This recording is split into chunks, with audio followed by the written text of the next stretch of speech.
So a lot of you guys are asking me to go through point by point and address the 20 black conservatives versus one black radical featuring Amanda Seales, and your wish has been granted. Let's talk about it.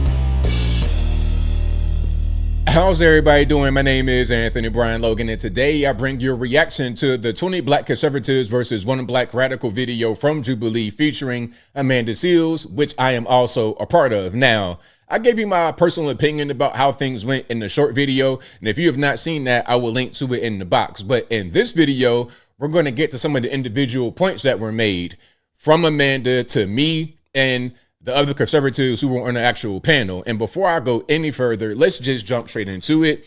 I will link to this full-length video, of course, from Jubilee in the box. And I apologize for the way the video looks. I'm trying to avoid copyright issues with Jubilee. But the first thing is me talking to her about reparations. And then one important point came up that I really want to highlight here. Check it out. Are not doing reparations either. This is not partisan. This is black partisan, baby. Okay. Well, this is not partisan. Who do we vote for? Who do we vote for 93% of the time? There's no. Now look, the reason why they called this black radical, the reason why they called her a black radical is because she did not like being called a liberal throughout the entire thing. And I'm trying to ask her here, hey, who do we vote for 93% of the time in the black community? And she didn't really want to answer.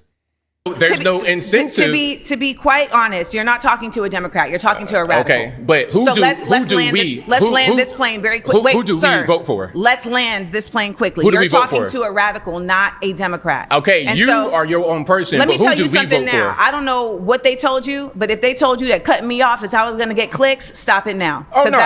Cutting her off, I'm just trying to ask her a question that she's refusing to answer. She's responding to what I'm saying, but she's not answering, and she doesn't want to say it because it would just kind of ruin her argument. When we talk about systemic racism, we can start with even the fact that redlining, which was implemented to discriminate black communities. Are you shaking your head that redlining doesn't exist? No, I'm saying I don't think it really existed at all. I mean, no, I don't think so at all. So it does exist, and stating that it doesn't exist doesn't make it no longer exist. Redlining. Now, let's pause right here. For you guys who don't know, and you see the fact check on the screen from Straight Arrow News, redlining was a practice in which they drew physical lines on the map around certain neighborhoods, which they deemed as a high credit risk, low credit worthiness. This was a crude early version of the credit score. If you look at credit scores, it will probably be low in a lot of these low income areas. Now, to say it's a black thing, you could say that, I guess, but there were also black banks at that time. So why did these black banks not lend to these people? It's because they were a high risk. What's making America so racist is people that continue to talk about racism and continue to focus on racism instead of focusing on unity and bringing our country forward. People that have this liberal mindset are infecting our communities, black people, and making us victims and not victors. I refuse to embrace a victim mentality because he was cooking. He was really, really cooking, and a lot of them did very well. But let me continue. That's not what our grandparents and Harriet Tubman and those people fought for. They fought for equal opportunity. Do not bring up Harriet Tubman's name in vain, baby, please. I said the Lord's name in vain. The Lord's name. Harriet Tubman was literally saving her family and others from slavery. Yeah. You know who helped her? White people. You know who helped her? They were on the Underground Railroad. Come on in. No, you know who helped her? Come on in. No, you know who helped her? God and people who benefit from white supremacy. One of the things it's a lie. White supremacy is a lie. No, sir, that's simply not true. So, if you helped slaves escape to freedom, you were benefiting from white supremacy. Make that make sense. Make it make sense. It doesn't make sense. And a lot of what she said didn't make a lot of sense. I commend her for having her point of view and for expressing it in the way she expressed it, because I've had a lot worse debates than this. Oh man, I had some crazy ones. So I respect her for that, but it just wasn't really there for me. I'm coming from a place, and I guess my issue is having had my biological father murdered by a black man, having had my cousin shot in the head by a black man. We can talk numbers and statistics and what the people are doing, what the white man is doing and all that, but at the end of the day, I see when my family lives on the south side of Chicago, and I think you and I both can attest to this, and I'm not saying that there are not other factors, but we know that we kill each other at a disproportionate rate than any other race. Now, let's pause right there. Now, this was a whole big thing about black on black crime. What she's saying is 100% correct. We, meaning black folks, kill each other at a disproportionate rate. Way too high. We could talk about the white man, this and that, but we know what the reality is. When we talk about this concept of who is harming us, we are really making a false claim when it comes to black on black crime, as if there isn't white on white crime. There's also this unnecessary effort to try and pathologize black on black crime in a way that you don't try to pathologize white on white crime. There are white people killing each other every single day. Now, they may be on jet skis in the pictures after they shoot up their whole family, but nonetheless, there are white people killing each other every single day. Now, much of the reason why you may see more numbers in terms of black on black crime are for two reasons. One, the statistics be lying all the time. We have seen this. Numbers? Okay, Let's pause, because he's going to ask, well, what numbers do you believe in? Because throughout this entire time, she would try to say, oh, well, that number, we don't believe that, we don't believe that. So what do you believe? At a certain point, numbers exist. At a certain point, there is a certain thing you can look at and say, okay, that's a problem. We've had X amount of homicides in this amount of time. That's a problem. If you don't even believe that it's happening, then what are we talking about? And also, how can you say that there's been issues against black people, systemic racism, if you have no numbers that you actually trust? Is it only things that you believe in that you want to cite, and things that you don't believe you don't want to cite? The whole thing about black on black crime is that we are about 13% of the population, 51% of all the murderers, and 48% of all the murder victims.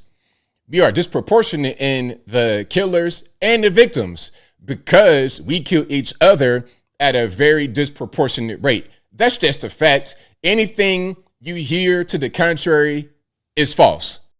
In the black community, we need to start taking responsibility for our actions and stop pointing our fingers at other people and the white man. Because to be honest, why can't both happen at the same time? Because both are causes. Because you gotta clean your own house before Both you are go complain. Why? Because if we're you're gonna sit dirtying here, my house, no, if you no, keep it's pouring not, into no, my house it's- and I'm cleaning it, why can't I do both? The issue with the white man is the left. I'm going to say the left. I'm not a leftist. Whatever you want to call yourself. However you identify, I see you as a leftist. Whatever you call yourself is totally fine, but I see you as a leftist. Anyway, those who are on the left, they have this sort of obsession with the white man, especially like black leftists. They got such, especially like when you kind of biracial, racially ambiguous, and you are a leftist, you got this white man obsession. Black men like me, black women like many others are not worried about the white man. I don't care. I'm an American. I'm the same as everybody else. I see myself as equal. I see myself as the same. And I've been very successful throughout my life. Coming from humble beginnings in the hood, country first, West Virginia, then the hood of Virginia, Portsmouth, Norfolk, Chesapeake, all of that. And now I'm out here in Tennessee, living my best life, nice house, quiet neighbors. That's the American dream, and I'm living it. we proclaim so much about Black Lives Matter, but when it comes down to a white person killing a black person, it's a big deal. It just don't make no sense to me. Do you know what the statement Black Lives Matter is actually stating? Yeah, well, like, just started off from George Floyd. Start off from Mike Brown. Mike Brown, okay. So Black Lives Matter is really simply just stating that when black people are murdered by the police, that our lives should matter. And that oftentimes it is not considered. It is oftentimes presented as we deserved it, or we must have done something to cause it, and that our lives are disposable. We also don't ever see true justice on the same level as others when the police incur violence against black people. So I mean, that's not really true. You see justice, but aside from the whole justice thing, BLM was a scam. We all know that. Big, large mansions, black lesbian Marxists. All that they did on the BLM Global Network Foundation, all they did was take a bunch of money, put it into real estate, and then peace out. That's all that they did. BLM doesn't, and I feel like that's kind of a relic of the past. Ever since they got their money, they pretty much have vanished. And now people who are still stuck in, I guess, 2020, 2021 may say it, but as of 2025, BLM has no more relevance, and it never really did. It was always a money-grabbing grift. Hello, John Samuel. First name. All right. Blame my parents. Hi, parents. I want to listen to you first. Why do you feel that? Why do you feel that way? Why do you John went to debate training before he came here. Okay. Ultimately, I feel that way. If you know that he has debate training, that means you probably also had it. So you are prepared, and so is he. Because it's simply just facts. It's in the books, and that's why there have been laws to challenge it. There have been innumerable instances where actual systems were created specifically for the impediment of Black people to advance. We have also seen innumerable instances where there were things created for Black people to advance, and they were taken back under the auspices of, we don't want them to advance. Ultimately, systemic racism exists in our institutions on a government level, in our institutions, whether it's prisons or schools, and it is undeniable because they are actively trying to reinstate it right now. Now, when you say systemic racism, what do you mean? I'm not going to say that it doesn't exist, but I think it exists in a way that she may not agree with. Systemic racism against Asian students at Harvard, okay, judging them more harshly on personality tests because what they want to do ultimately is reduce the amount of whites and Asians in these high-level institutions and bring in more Blacks and Hispanics. And then when you bring in more Black and Hispanics based on other things that are not academic, they're going to struggle, of course. Then that'll be seen as racism. And then the cycle continues. That is an example, but things that are against Black folks, where are they at? Where are they at? There's some things like the welfare policies that are intended to help, but actually don't help. The things that she's talking about that impact us on a government level, things like that, they're not there. And if they are there, I would like for somebody to cite them specifically in the books. And if it's not in the books, tell me what's going on. Give me a little bit more insight than just saying it exists.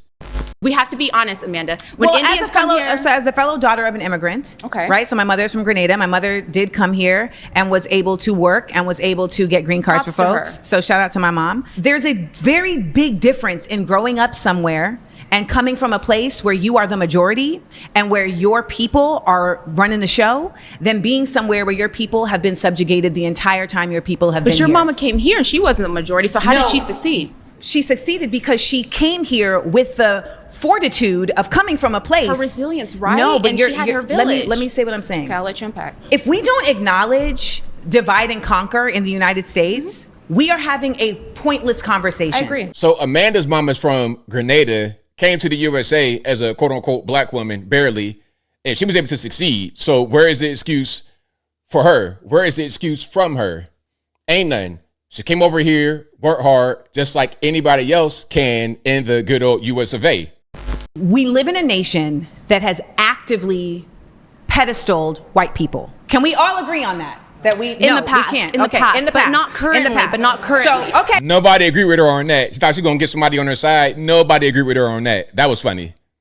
Fair. Okay. So how many Black people are part of this administration's cabinet? I'm not sure. Can you tell me? We don't care. It could be 100% white. It could be 100% space alien. It could be all AI. Who cares? At the end of the day, are you going to get the migrants up out of here or nah? Are you going to lower the interest rate or nah? Are you going to lower the like? That's all we care about. We don't care about skin color. You guys on the left, like Amanda and others, seem to be skin color obsessed. I don't really care. Are you going to do the job or not? I mean, race is fake anyway. Now, I do want to touch on a point that you did mention earlier, that you would argue that, Black people have less opportunities in America. I do not agree with that. I have not had, First of all, you're problem. a light-skinned woman. And so are you. Yes. And you're doing so great for colorism, yourself. Yes, and so colorism really So y'all, I mean, see, look, you light skinned just the same way she is, but she's trying to black it up. So let's talk about facts. I just want to move back to systemic racism because you mentioned systemic racism earlier. I just want to look at 3 applications of systemic racism against white people and against East Asians as well. So for example, we have the National College Attainment Network, which defines affirmative action or even race-conscious admissions as taking race as one of the factors in whether or not you're going to admit a student. And we noticed that when race-conscious admissions was out of it, Black enrollment dropped 64%. At UC Berkeley. And that is an act of systemic racism. Trying to look at people's races and allow them into colleges whether or not they're of a set race is racism. I mean, it's race 100% correct. 1000% correct. And he was very impressive. They were all impressive. But this young man, 18 years old, very, very impressive. Now, here is where Amanda got really kind of weird with the whole, who's American and who's not. And again, let's not forget her mom is from Grenada, not the USA. Are not, you're not able to But I have cite all your the sources. In Please New go York. sit down. Yeah, that's the truth. It's you not can the try to avoid truth. it. It's not the truth. It's not the nothing you say is actually the truth. Nothing. You're not even American. You're not even a black American. As the daughter of an immigrant, it is imperative that black people from other places understand the disparate difference that they exist from black people in the United States. It is not the same. Period. And ultimately, the best effort that we can do as a diaspora is to lead in understanding, not in judgment. So when I am talking to somebody from Sudan, from the Congo, from Angola, I am listening to understand their experience, not to undermine it. And I refuse to allow anybody from Grenada, from Angola, from any other place to come and try to undermine the experience of black Americans. You thought you cooked, but you really cooked yourself. You refused to let someone from Angola, like my man, he was born in Angola, Africa, but raised in the USA. Or someone from Grenada. Now, I consider you to be from Grenada, at least partially because your mom from Grenada. You guys, in my humble opinion, are both first-generation immigrants. That's how I see y'all. I have been here from the beginning in Virginia, the original Virginia, before it became West Virginia, going all the way back to the 1600s. I have pictures of my 2 times great-grands born here in the USA. I have evidence. I got DNA. I got family tree. I got all of that. All of that. I knew my great-grandmother, who was born in 1908. I knew her. She ain't passed till I was like in college. So you, Miss Seals, who mom came here in the 80s, are not anywhere near me, but yet you're talking to me like we're on the same level. According to your logic, you shouldn't do that, right? Hopefully I addressed all the points that I was not able to address during the actual recording, because you can't like talk out of turn. You got to wait your turn, go up there, express yourself, go back to your seat, let everybody else get their time. And I didn't want to dominate the time. I didn't want to keep going up for questions. I just did 2, and then that was it. I let everybody else get their shine on. And there was some guys and girls that didn't even get to go up. So I was not trying to hog the time, but hopefully I answered all your questions in this video. But whatever your thoughts are, please let me know in the comments below. And that's all I got to say for this video. If you like what you heard, please comment, rate, share, and subscribe. Peace.